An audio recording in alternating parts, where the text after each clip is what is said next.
Everyone welcome back to Chandan logics. ఈరోజు మనం 10th March current affairs సెషన్లో డిస్కస్ చేయబోతున్నాము. Descriptive concepts and as well as practice questions అనేది మీకు ఎండ్ ఆఫ్ ద సెషన్లో డిస్కస్ చేయడం జరుగుతుంది. ఫస్ట్ మీరు కాన్సన్ట్రేట్ చేయాల్సిన ఏరియాస్ ఏంటి అంటే లైక్ డిస్క్రిప్టివ్ కాన్సెప్ట్స్ ఏవైతే డిస్కస్ చేస్తున్నామో సో ఈచ్ అండ్ ఎవ్రీ కాన్సెప్ట్ని ఇన్ డీటెయిల్గా వినడానికి ట్రై చేయండి. So at the end of our session మీరు ఏ క్వశ్చన్ డిస్ప్లే అవుతున్నాయో బోర్డ్ పైన సో ప్రతి క్వశ్చన్కి మీరు ఆన్సర్ చేసే కేపబిలిటీ అనేది మీకు ఇంప్రూవ్ అవుతుంది. అండ్ ఈవెన్ ఆ క్వశ్చన్స్ని ఏ విధంగా అప్రోచ్ అవ్వాలి, క్వశ్చన్ అనాలిసిస్ ఎలా చేయాలి అనేది కూడా క్లాసెస్లో డిస్కస్ చేద్దాము. Don't worry. బట్ ఏంటంటే ఫస్ట్ ఇక్కడ మీరు కాన్సన్ట్రేట్ చేయాల్సిన హోల్ ఏరియా ఏంటి అంటే descriptive concepts. Clear? And now మనం క్లాస్ స్టార్ట్ చేయబోయే ముందు ఈవెన్ మీ కరెంట్ అఫైర్స్ ఫ్రీ పీడిఎఫ్స్కు డౌన్లోడ్ చేసుకోవాలి అనుకున్నా కూడా జస్ట్ మీకు లింక్ అనేది డిస్క్రిప్షన్లో ప్రొవైడ్ చేస్తున్నాము. ఆ లింక్ని క్లిక్ చేస్తూ టెలిగ్రామ్ ఛానల్లో జాయిన్ అవ్వండి so that you can get access of current affair PDFs. Clear? And now ఇప్పుడు మన సెషన్ స్టార్ట్ చేసినట్లయితే డిస్క్రిప్టివ్ కాన్సెప్ట్స్తో సో ఫస్ట్ నేషనల్ న్యూస్లో కవర్ చేయబోతున్నాము. ఇందులో ఏంటంటే రీసెంట్గా మనం పూణే మహారాష్ట్రకి సంబంధించిన కాన్సెప్ట్స్ని కవర్ చేద్దాము. యాక్చువల్గా రీసెంట్గా జరిగిన ఇనాగరేషన్స్ ఏంటి అనేది ప్రైమ్ మినిస్టర్ నరేంద్ర మోడీ గారు మహారాజు శివాజీ గారిది అదే మనకి ఛత్రపతి శివాజీ మహారాజ్ గారిది మనకి ఒక టాలెస్ట్ స్టాచ్యూ అనేది అన్వీల్ చేయడం జరిగింది. మరి ఆ స్టాచ్యూ యొక్క ఫీచర్స్ ఏంటో ఇప్పుడు మనం డిస్కస్ చేద్దాము. కానీ ఇన్ డీటెయిల్గా మీకు కాన్సెప్ట్ తెలియాలి అనుకుంటే ఒకసారి క్లాస్ అయిన తర్వాత just go through the history of that is Chhatrapati Shivaji Maharaj. Clear? And now ఇప్పుడు మనం కాన్సెప్ట్లోకి వెళ్ళినట్లయితే ఈవెన్ ఈ యొక్క స్టాచ్యూ గురించే కాకుండా other one of the project గురించి కూడా మనం ఈ యొక్క పర్టికులర్ కాన్సెప్ట్లో 2 ఏరియాస్ని డిస్కస్ చేయడం జరుగుతుంది. కాన్సన్ట్రేట్ చేయండి. ఫస్ట్ వన్ ఏంటంటే tallest statue of great Maratha warrior వచ్చేసి మనకి ఛత్రపతి శివాజీ మహారాజ్ గారిది, రైట్? సో రీసెంట్గా తన యొక్క స్టాచ్యూ అనేది పూణే మహారాష్ట్రలో ప్రైమ్ మినిస్టర్ నరేంద్ర మోడీ గారు అన్వీల్ చేయడం జరిగింది. అండ్ ఇందులో ఏంటంటే చూసుకోవాల్సింది ఫీచర్స్. స్టాచ్యూ యొక్క ఫీచర్స్ వచ్చేసి which is made up of 1850 kgs of gun మెటల్తో ఈ యొక్క పర్టిక్యులర్ స్టాచ్యూ అనే దాన్ని లైక్ డిజైన్ చేయడం జరిగింది. అండ్ హైట్ ఎంత మనకి టాల్ స్టాచ్యూ అన్నారు కాబట్టి 9.5 feet టాల్ ఒక స్టాచ్యూని రీసెంట్గా ఇనాగరేషన్ అనేది జరిగింది. ఎక్కడ? అది మనకి పూణే మహారాష్ట్రలో. అండ్ దెన్ అదర్ ప్రాజెక్ట్ ఏంటి అంటే పూణే మెట్రో రైల్ ప్రాజెక్ట్ అనమాట. మరి ఈ పూణే మెట్రో ప్రాజెక్ట్ యొక్క సిగ్నిఫికెన్స్ ఏంటి అనేది ఇప్పుడు మనం డిస్కస్ చేయబోతున్నాము. యాక్చువల్గా ఈ ప్రాజెక్ట్ అనేది ఫస్ట్ ప్రాజెక్ట్ ఇన్ ఇండియా అనమాట. మరి దేంట్లో ఏ కేటగిరీ అంటే to have aluminium body coaches. So ఈ యొక్క స్పెషల్ ఫీచర్తో ఇండియాలోని ఇలాంటి ఒక ఫస్ట్ ప్రాజెక్ట్ అనేది ఫస్ట్ టైం అనమాట. అదే పూణే మెట్రో ప్రాజెక్ట్. మరి ఈ మెట్రో ప్రాజెక్ట్ యొక్క ఓవరాల్ అవుట్లే ఎంత లైక్ కాస్ట్ మనకు చూసుకున్నట్లయితే which is more than 11,400 crore rupees అనమాట. అండ్ ఈవెన్ ఈ యొక్క పర్టికులర్ మెట్రో ప్రాజెక్ట్ని కూడా లైక్ మ్యానుఫ్యాక్చర్ చేసింది కూడా మేక్ ఇన్ ఇండియాలో భాగంగా. That is a step towards make in India machine. Clear? And then even you consider it is also launched with the capability of 12 km stretch 32.2 km long metro rail project. And then next మనం కాన్సెప్ట్కి వెళ్ళినట్లయితే appointments రీసెంట్గా ఎవరు current అఫైర్లో ఉండడం జరిగింది and ఆ యొక్క organisations ఏంటి అనేవి డిస్కస్ చేయబోతున్నాము. ఈరోజు కరెంట్ అఫైర్లో ఒక ట్రిబ్యునల్కి సంబంధించి ఆ ట్రిబ్యునల్ ఏంటి అంటే telecom dispute settlement and appellate tribunal అనేది. సో రీసెంట్గా ఈ telecom settlement dispute and that is regarding appellate ట్రిబ్యునల్కి సంబంధించి న్యూ చైర్పర్సన్ని అపాయింట్ చేయడం జరిగింది. మరి ఆ న్యూ చైర్పర్సన్ ఎవరు, యాక్చువల్గా పర్సన్ యొక్క హిస్టరికల్ బ్యాక్గ్రౌండ్ ఏంటో కూడా ఇప్పుడు మనం ఇన్ డీటెయిల్గా డిస్కస్ చేయబోతున్నాం. ఫస్ట్ ఇక్కడ పర్సన్ వచ్చేసి డిఎన్ పటేల్ గారు. సో డిఎన్ పటేల్ గారు రీసెంట్గా చైర్పర్సన్గా ఈ టీడీఎస్ఏటీకి అపాయింట్ అవ్వడం జరిగింది. అండ్ దెన్ మనం యాక్చువల్గా వెళ్ళినట్లయితే సెంట్రల్ గవర్నమెంట్ రీసెంట్గా అపాయింట్మెంట్ అనేది చేయడం జరిగింది. అదే జస్టిస్ ధీరుభాయ్ నరన్భాయ్ పటేల్ గారు. డిఎన్ అన్నాం, ఫుల్ ఫామ్ చూసుకోండి. పర్సన్ యొక్క నేమ్ వచ్చేసి ధీరుభాయ్ నరన్భాయ్ పటేల్ గారు, chief justice of Delhi high court అనమాట. మరి తను చీఫ్ జస్టిస్గా ఎప్పుడు అపాయింట్ అవ్వడం జరిగింది అంటే 2019లో June 7th రోజున he was appointed as a chief justice of Delhi high court అనమాట.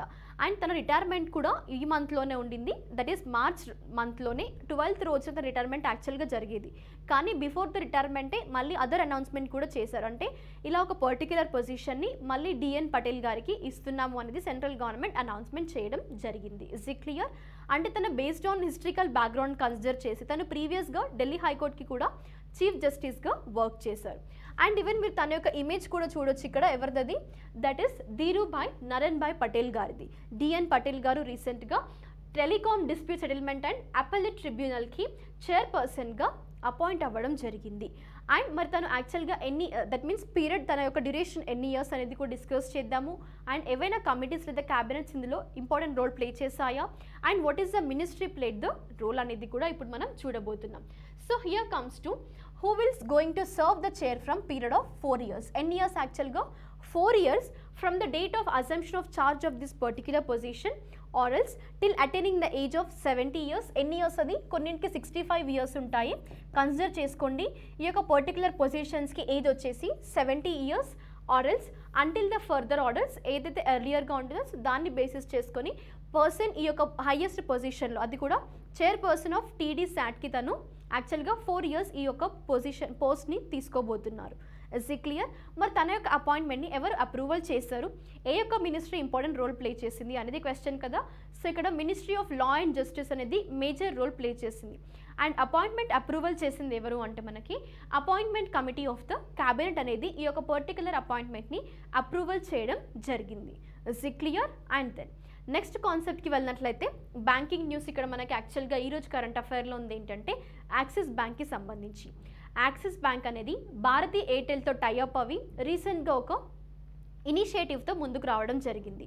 అండ్ మేజర్ ఆబ్జెక్టివ్ ఏంటి, అసలు ఈ టూ ఎందుకు టైఅప్ అయ్యావి అనేది కూడా మీకు క్వశ్చన్ కదా. ఈ టూ యాక్చువల్గా టైఅప్ అయింది కూడా బేసికల్ ఆబ్జెక్టివ్ ఏంటి అంటే ఇండియాలో ఉన్న that means which is regarding digital ఎకోసిస్టమ్ని బూస్ట్ చేయడానికి, that means to strengthen and to boost up India's digital ecosystem. Is it clear? That is the major objective అనమాట. మరి ఇనిషియేటివ్స్ ఏంటి యాక్చువల్గా ఈ భారతీ ఎయిర్టెల్ ఇంకా యాక్సిస్ బ్యాంక్ తీసుకొచ్చినవి అంటే రీసెంట్గా బ్రాండ్ చేసేవి ఒక క్రెడిట్ కార్డ్ని.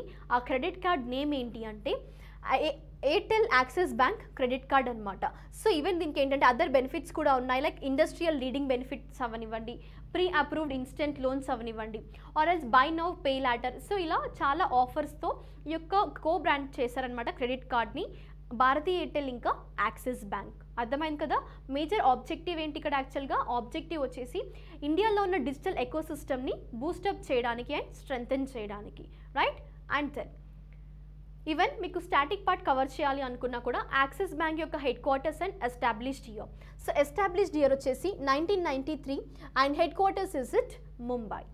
Then moving to the concept under summits and conferences. So ఇప్పుడు కాన్సెప్ట్లోకి వెళ్ళినట్లయితే సమర్థ్ అనేది ఈరోజు కరెంట్ అఫైర్లో ఉండడం జరిగింది. ఈ సమర్థ్ అనేది ఒక స్పెషల్ డ్రైవ్ అనమాట. మరి ఈ స్పెషల్ డ్రైవ్ ఎవరికి సంబంధించింది, ఏ మినిస్ట్రీ ఈ యొక్క ఇనిషియేటివ్ని లాంచ్ చేసింది అనేది ఇప్పుడు మనం డిస్కస్ చేయబోతున్నాము. ఆబ్జెక్టివ్ ఏంటో కూడా let us know in detail. So ఇక్కడ సమర్థ్ అనేది యాక్చువల్గా ఒక special entrepreneurship promotion drive for women అనమాట. ఏంటది ఎంటర్ప్రెన్యూర్షిప్ డ్రైవ్, ఎవరికి సంబంధించి, ఉమెన్కి సంబంధించి. మరి ఇందులో ఇంపార్టెంట్ రోల్ ప్లే చేసిన మినిస్ట్రీ వచ్చేసి మనకి ministry of MSME, micro small and medium enterprises యొక్క మినిస్ట్రీ అనేది ఈ యొక్క పర్టికులర్ ఇనిషియేటివ్తో ముందుకు రావడం జరిగింది. మరి ఏ విధంగా ఈ యొక్క ఎంటర్ప్రెన్యూర్షిప్ డ్రైవ్ని కండక్ట్ చేస్తున్నారు అంటే దే సెలెక్ట్ మోర్ దాన్ 75,000 ఉమెన్ని రూరల్ అండ్ అర్బన్ ఏరియాస్ నుండి సెలెక్ట్ చేసి ఈవెన్ వాళ్ళని ట్రైన్ చేయబోతున్నారు. Is it clear? Under the Samarth initiative. And to provide skill development అవనివ్వండి, మార్కెట్ డెవలప్మెంట్ అసిస్టెన్స్ అవనివ్వండి, పర్టికులర్గా ఉమెన్కి. Is it clear? సో ఇలా కొన్ని స్కిల్స్ అండ్ అదర్ ఎంటర్ప్రెన్యూర్షిప్ స్కిల్స్కి కూడా వీళ్ళకి ఏంటంటే ఒక ట్రైనింగ్ ద్వారా they will be going to encourage women. Is it clear? అదే మనకి సమర్థ్ అనే ఒక ఇనిషియేటివ్. అండ్ ఈవెన్ ఇక్కడ మీరు గుర్తుపెట్టుకోవచ్చు, like on the occasion of international women's డేలో భాగంగా ఇలా ఉమెన్స్కి సంబంధించి ఒక ఇనిషియేటివ్ అండ్ ఒక డ్రైవ్ని కూడా తీసుకురావడం జరిగింది, which is by the ministry of MSME, right. And then next మనం స్పోర్ట్స్ కాన్సెప్ట్లోకి వెళ్ళినట్లయితే రీసెంట్గా ప్రియాంక నటంకి గారు విజయవాడకి సంబంధించిన person, that is from Andhra Pradesh. So రీసెంట్గా తన ఒక టైటిల్ని విన్ అవ్వడం జరిగింది. అదేంటంటే చెస్ ప్లేలోనే హైయెస్ట్ టైటిల్ అనమాట. చెస్ ప్లేయర్ తన యొక్క లైఫ్ టైంలో అచీవ్ చేసే ఒక హైయెస్ట్ టైటిల్ అని మనం చెప్పుకోవచ్చు, అదే గ్రాండ్ మాస్టర్ టైటిల్. సో రీసెంట్గా తను విన్ అవ్వడం జరిగింది. అండ్ తన యొక్క సిగ్నిఫికెన్స్ ఇండియాలో ఏ విధంగా ఉంది అంటే 23rd ఉమెన్ గ్రాండ్ మాస్టర్గా ఆఫ్ ఇండియాగా తను యాక్చువల్గా పేర్కొనడం జరిగింది. ఎవరది? Priyanka Nutakki garu. Is it clear? And then ఏంటది పొజిషన్ చూసుకోండి, లైక్ ఎన్నో గ్రాండ్ మాస్టర్ అడుగుతుంటారు క్వశ్చన్స్లో కొన్నిసార్లు. 23rd women grand master of ఇండియాగా తను పేర్కొనడం జరిగింది. యాక్చువల్గా తను జస్ట్ 19 ఇయర్స్ ఓల్డ్ అనమాట. సో ఆ పర్సన్ రీసెంట్గా ప్రీవియస్గా కూడా 2019 టోర్నమెంట్స్లో కూడా ఫస్ట్ టైం కొన్ని నామ్స్ ఉంటాయి, అంటే లైక్ ఇలాంటి కొన్ని లెవెల్స్కి వెళ్ళాలి, ఇలా హయ్యెస్ట్ టైటిల్ విన్ అవ్వాలి అంటే ఫస్ట్ యాక్చువల్ కొన్ని నామ్స్ అండ్ స్కోర్స్ ఉంటాయి అనమాట చెస్ ప్లేకి సంబంధించి. అందులో ఏంటంటే తను యాక్చువల్గా 2019లోనే first women grand master title యొక్క నామ్స్ని ఫినిష్ చేసింది. దాని తర్వాత 2 మంత్స్కి అంటే జనవరిలో ఈ యొక్క నామ్స్ని ఫినిష్ చేసిన తర్వాత డైరెక్ట్ మళ్ళీ 2 మంత్స్ తర్వాత 2300 రేటింగ్ ఏదైతే వాళ్ళ స్కోర్స్ ఉంటాయో వాటిని కూడా తను రీచ్ అవ్వడం జరిగింది. సో ఓవరాల్గా ఫైనల్గా వచ్చిన రిజల్ట్ ఏంటి, ప్రియాంక నోటకీ గారు రీసెంట్గా 23rd women grand master of ఇండియాగా ఈ యొక్క టైటిల్ని కైవసం చేసుకోవడం జరిగింది. సో ప్రస్తుతం ఇది మనకి స్పోర్ట్స్ కరెంట్ అఫైర్కి సంబంధించిన concept. And then next important డేస్లోకి వెళ్ళినట్లయితే ఇంటర్నేషనల్ ఉమెన్స్ డే అనేది 8th మార్చ్న ఎవ్రీ ఇయర్ సెలబ్రేట్ చేస్తుంటారు. అండ్ దెన్ ఆబ్జెక్టివ్ ఏంటి అంటే ఈ పర్టిక్యులర్ డే రోజున ఉమెన్ని పర్టికులర్గా ఉమెన్కి సంబంధించి like achievements of women in socio economic and cultural, so ఇలా వేరియస్ ఫీల్డ్స్లో కూడా even science and technology, space, so ప్రతి ఫీల్డ్లో కూడా ఉమెన్ యొక్క అచీవ్మెంట్స్ని రికగ్నైజ్ చేయడానికి మేజర్గా ఈ యొక్క డేని సెలబ్రేట్ చేస్తుంటారు. అండ్ అదర్ ఇంపార్టెంట్ డే ఏంటంటే ఈ యొక్క ఇంపార్టెంట్ డే రోజున చాలా ఈవెంట్స్ అనేవి సెలబ్రేట్ చేసి ప్రోగ్రామ్స్ అనేవి కండక్ట్ చేస్తుంటారు. ఎందుకోసం ఆబ్జెక్టివ్ ఏంటి అంటే మనకు యాక్చువల్గా to raise the awareness about women's equality law and lobbies for accelerating the gender parity. So ఈ యొక్క మేజర్ ఆబ్జెక్టివ్తో కూడా అంటే ఎక్కువగా ఇంపార్టెన్స్ ఆఫ్ ఉమెన్ గురించి ఒక అవేర్నెస్ స్ప్రెడ్ చేయడానికి ఈ యొక్క ఇంటర్నేషనల్ ఉమెన్స్ డేని సెలబ్రేట్ చేస్తుంటారు. అండ్ ఉమెన్ యొక్క అచీవ్మెంట్స్ని రికగ్నైజ్ చేయడానికి కూడా. Is it clear? And then theme వచ్చేసి 2022 యొక్క థీమ్ ఏంటి అంటే ఇక్కడ మనం చూసినట్లయితే gender equality today for a sustainable tomorrow అనేది 2022 యొక్క థీమ్ అనమాట. What is the theme? Today gender equality will be that is for the sustainable tomorrow అనేది యాక్చువల్గా 2022 యొక్క థీమ్ అనమాట. సో ఇక్కడ మనం కవర్ చేసిన ఏరియాస్ ఏంటి? డేట్, ఆబ్జెక్టివ్, థీమ్ కదా, 3 ఏరియాస్ మనం యాక్చువల్గా ఇప్పటివరకు డిస్కస్ చేసాం. అండ్ అదర్ ఇంకా ఇన్ డీటెయిల్గా తెలుసుకోవాల్సింది ఏంటి మీరు ఇక్కడ హిస్టరికల్ బ్యాక్గ్రౌండ్ అనమాట. ఇంటర్నేషనల్ ఉమెన్స్ డే అనేది ఫస్ట్ టైం 1911లో సెలబ్రేట్ చేయడం స్టార్ట్ చేశారు. కానీ యునైటెడ్ నేషన్స్ అనేది ఫస్ట్ యాక్చువల్ డిక్లరేషన్ తీసుకుంది ఎప్పుడు అంటే 1975 ఇయర్ ఏదైతే ఉందో దాన్ని కన్సిడర్ చేశారు ఒక స్టేట్మెంట్తో, అదే ఇంటర్నేషనల్ ఉమెన్స్ ఇయర్గా కూడా. ఫోకస్ చేయండి, ఇంటర్నేషనల్ ఉమెన్స్ క్వశ్చన్ ఒకవేళ మీకు రైస్ అవుతే 1975 అనేది ఇంటర్నేషనల్ ఉమెన్స్ ఇయర్గా యునైటెడ్ నేషన్స్ అనేది కన్సిడరేషన్లోకి తీసుకుంది. ఆ ఇయర్లో యునైటెడ్ నేషన్స్ అనేది ఇంటర్నేషనల్ ఉమెన్స్ డేని కూడా సెలబ్రేట్ చేయడం స్టార్ట్ చేసింది. కానీ ఇక్కడ మనం చూసుకున్నా కూడా UNGA one of the 6 principal organs ఏదైతే ఉంటుందో United Nations General Assembly, so ఈ యుఎన్జిఏ అనేది యాక్చువల్గా ఆల్ ద మెంబర్ స్టేట్స్ని కూడా ఇన్వైట్ చేసి ఒక డిక్లరేషన్ చేసింది. యుఎన్ డేగా మార్చ్ 8th రోజున ఇంటర్నేషనల్ ఉమెన్స్ డే అనేది సెలబ్రేట్ చేయాలి అనేది. Is it clear? ఎప్పుడు అది మార్చ్ 8th అనే డిక్లరేషన్ ఎప్పుడు జరిగింది? యాక్చువల్గా యునైటెడ్ నేషన్స్ డేగా కన్సిడర్ చేసింది అంటే 1977లో యాక్చువల్గా ఇక్కడ మనకి ఇంటర్నేషనల్ ఉమెన్స్ డేని యునైటెడ్ నేషన్స్ డేగా కూడా కన్సిడర్ చేస్తూ, అంటే అందులో మనకి ఏంటంటే యుఎన్ డేస్ చాలా ఉంటాయి, అందులో ఒకటి మనకి ఇక్కడ ఇంటర్నేషనల్ ఉమెన్స్ డే అనమాట. సో స్పెసిఫిక్గా ఎందుకోసం ఫోకస్ చేస్తుంది? ఉమెన్స్ రైట్స్ ఇంకా వరల్డ్ పీస్ కోసం ఇంకా బెటర్మెంట్గా తీసుకురావడానికి ఈవెన్ ఇంటర్నేషనల్ ఉమెన్స్ డేని కూడా యునైటెడ్ నేషన్స్ డేలో యాడ్ చేసుకోవడం జరిగింది. అది డిక్లరేషన్ ఏ రోజున జరిగింది మరి? యుఎన్జిఏ యాక్చువల్గా 1977లో డిక్లరేషన్ ఇవ్వడం జరిగింది. ఇది యాక్చువల్గా మనకి హిస్టరికల్ బ్యాక్గ్రౌండ్ అనమాట.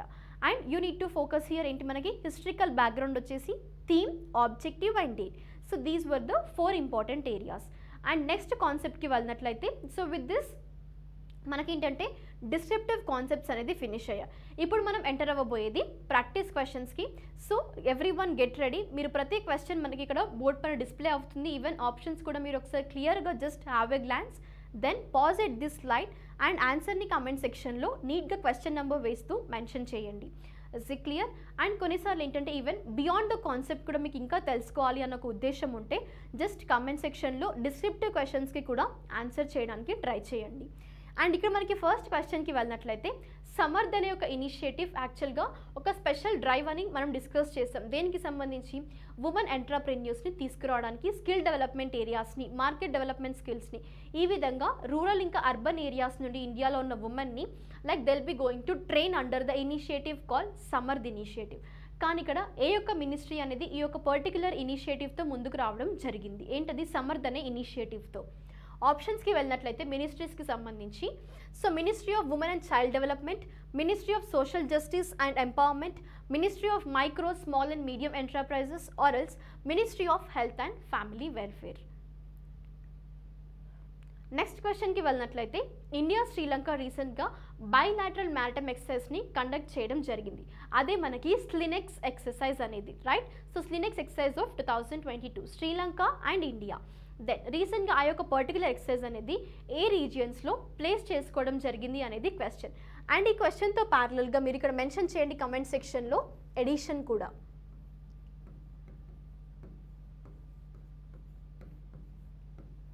2022 ఎన్నో ఎడిషన్ని రిప్రజెంట్ చేస్తుంది అనేది మెన్షనింగ్ ట్రై చేయండి. బికాస్ న్యూమరికల్ బేస్డ్ అడిగినప్పుడు మిమ్మల్ని ఎడిషన్స్ గురించి కూడా క్వశ్చన్స్ అడిగే ఛాన్సెస్ ఉన్నాయి. ఇందాక చూసారు కదా మిమ్మల్ని మినిస్ట్రీ బేస్డ్ క్వశ్చన్ అడిగారు. సో మ్యాక్సిమం మీకు ఏంటంటే ఈ క్వశ్చన్స్ అనేది కూడా డిజైన్ చేసింది ప్రీవియస్ ఇయర్ క్వశ్చన్ పేపర్స్ ఏవైతే ఉంటాయో వాటి బేసిస్ చేసుకొని. సో ఏవైతే ఇంపార్టెంట్ ఏరియాస్ మీరు ఫోకస్ చేయాల్సిన ఏరియాస్ ఉన్నాయో సో వాటి బేసిస్ పైన మ్యాక్సిమం ప్రాక్టీస్ అనేది డిజైన్ చేస్తున్నాము. సో ఒక వర్త్ఫుల్ మేనర్లో యూజ్ చేసుకోవడానికి ట్రై చేయండి. అండ్ దెన్ నెక్స్ట్ క్వశ్చన్కి వెళ్ళినట్లయితే భారతీ ఎయిర్టెల్తో పాటు అదర్ ఏ ఒక్క ఆర్గనైజేషన్ అనేది కాపప్ అయింది, దట్ మీన్స్ కొలాబరేట్ అయ్యి టైఅప్ అవ్వి రీసెంట్గా ఒక క్రెడిట్ కార్డ్ని కూడా లాంచ్ చేయడం జరిగింది అనేది క్వశ్చన్ అనమాట. అంటే ఇక్కడ ఓవరాల్ ఆబ్జెక్టివ్ ఏంటి ఈ టైఅప్కి? ఓవరాల్ ఆబ్జెక్టివ్ వచ్చేసి to strengthen and to boost up India's digital ecosystem, right. And then ఆప్షన్స్కి వెళ్ళినట్లయితే Axis bank, HDFC bank, ICICI bank or Kotak Mahindra bank. So exact ఆన్సర్ని జస్ట్ మీరు క్వశ్చన్ నెంబర్స్ మెన్షన్ చేస్తూ ఆప్షన్ ఏదైతే కరెక్ట్ ఉంటుందో ఆ లెటర్ మెన్షన్ చేసినా సరిపోతుంది. అంటే ఒకవేళ మీరు ఇంకా ఏంటంటే లైక్ డీటెయిల్ సెంటెన్స్ మెన్షన్ చేయాల్సిన అవసరం కూడా లేదు. Is it clear? And then ప్యారలల్గా ఏంటంటే క్వశ్చన్స్తో పాటు నేను అడిషనల్ క్వశ్చన్స్ ఇస్తున్నాను కదా వాటికి కూడా సేమ్ క్వశ్చన్ నెంబర్స్లో వేస్తూ జస్ట్ మీరు ఆన్సర్ని టైప్ చేసి మెన్షన్ చేయండి. Is it clear? And then next క్వశ్చన్కి వెళ్ళినట్లయితే ఇంపార్టెంట్ డేస్కి సంబంధించి మరి ఇక్కడ ఉన్న ఇంపార్టెంట్ డే దీనికి గురించి యాక్చువల్గా ఇంటర్నేషనల్ ఉమెన్స్ డే అనేది ఏ ఒక్క ఫాలోయింగ్ డేట్స్ రోజున సెలబ్రేట్ చేస్తారు అనేది క్వశ్చన్.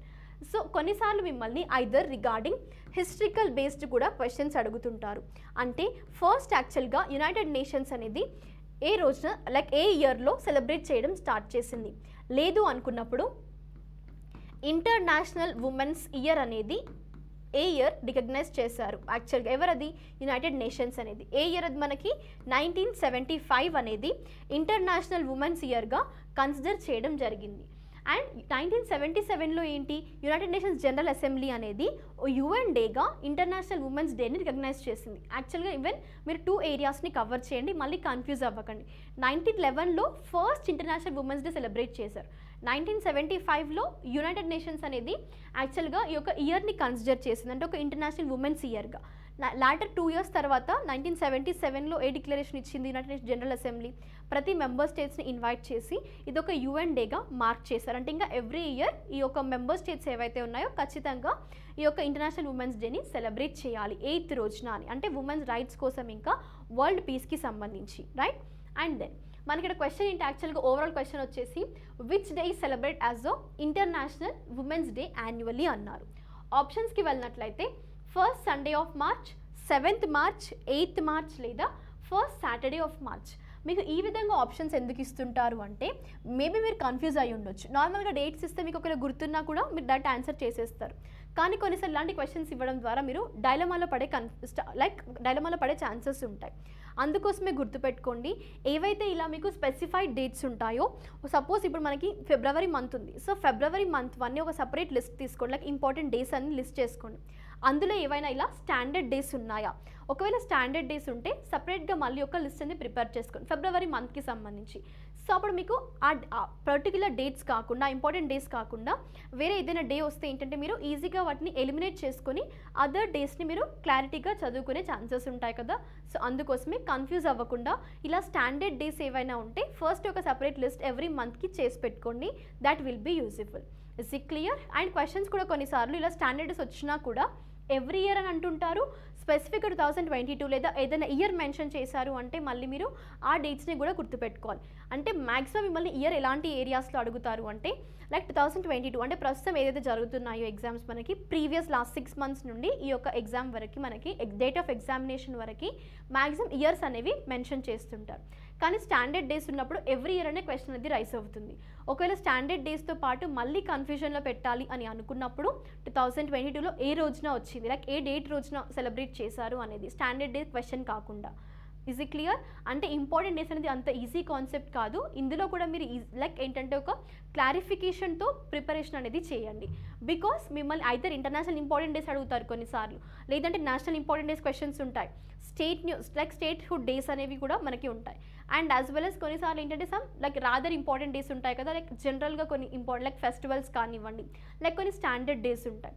ఆ విధంగా అయినా అర్థమైంది కదా. సో ఫోకస్ చేయండి. ఈవెన్ ఇంపార్టెంట్ డేస్ నుండి కూడా మీకు డిఫరెంట్ ఫార్మాట్స్లో క్వశ్చన్స్ అనేవి రైజ్ చేసే ఛాన్సెస్ ఉన్నాయి. అండ్ ఇక్కడ మనకి చూసుకోవాల్సింది ఏంటి, ఇంటర్నేషనల్ ఉమెన్స్ డే అనేది యాన్యువల్గా అంటే ఎవ్రీ ఇయర్ ఏ డేట్ రోజున అబ్జర్వ్ సెలబ్రేట్ చేస్తారు అనేది క్వశ్చన్. అండ్ దెన్ నెక్స్ట్ క్వశ్చన్కి వెళ్ళినట్లయితే, who was the 23rd women grand master of India? So గుర్తుపెట్టుకోండి, కొన్నిసార్లు పర్సన్ నేమ్ ఇచ్చి మిమ్మల్ని అడిగే ఛాన్సెస్ ఎలాంటి ఏరియాస్లో అంటే, ఇక్కడ మనకి 23rd ఉమెన్ గ్రాండ్ మాస్టర్ అన్నారు కదా, పర్సన్ నేమ్ ఇచ్చి తను ఎన్నో గ్రాండ్ మాస్టర్ ఆఫ్ ఇండియా అని అంటుంటారు.